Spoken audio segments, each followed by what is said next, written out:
అందరికీ నమస్కారం. ఈరోజు నేను కరీంనగర్కి రావడం అండ్ పెద్దపల్లికి వచ్చి 6 స్కూల్స్ ఈ ప్రదేశంలో ఈ ప్రాంతంలో ఓపెన్ చేయడం స్మార్ట్ క్లాస్ రూమ్స్గా నాకు చాలా సంతోషంగా ఉందండి. ఇప్పటికీ 51 స్కూల్స్ తీసుకున్నాం మేము కరీంనగర్ డిస్ట్రిక్ట్లో. లాస్ట్ ఇయర్ స్టార్ట్ చేసాం ఈ ప్రోగ్రామ్. టీచ్ ఫర్ చేంజ్ ఏంటి అంటే ఒట్టి సిటీస్ టౌన్స్లో కాకుండా మేము అంగన్వాడీ ట్రైబల్ ఏరియాస్కి వెళ్తేనే అసలు ఇండియాకి చేంజ్ అనేది వస్తుంది అనే నమ్మకం మాది. సో మా కాన్సెప్ట్ ఏంటి అంటే ఊరిని బాగు అక్కర్లేదు, ఊర్లో ఉన్న ఒక్కరిని బాగు చేస్తే చాలు, వాళ్ళే వెనకొచ్చి ఊరిని బాగు చేస్తారు అని. హాస్పిటల్ కట్టించవచ్చు, గుడులు కట్టించవచ్చు, అనాథాశ్రమాలు కట్టించవచ్చు. కానీ ఇవేం చేసినా ఒక కోరిక అనేది మళ్ళీ మళ్ళీ పుడుతుందన్నమాట.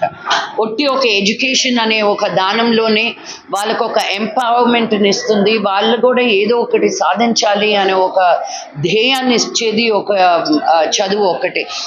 సో ఆ ఎడ్యుకేషన్ ద్వారా గవర్నమెంట్ ఏం చేస్తుంది, ఏం చెయ్యట్లేదు అని పక్కన పెడితే మనం గవర్నమెంట్కి ఎలా హెల్ప్ చేస్తున్నాం అనే ఉద్దేశంతో టీచ్ ఫర్ చేంజ్ 11 సంవత్సరాల క్రితం స్టార్ట్ అయిందండి.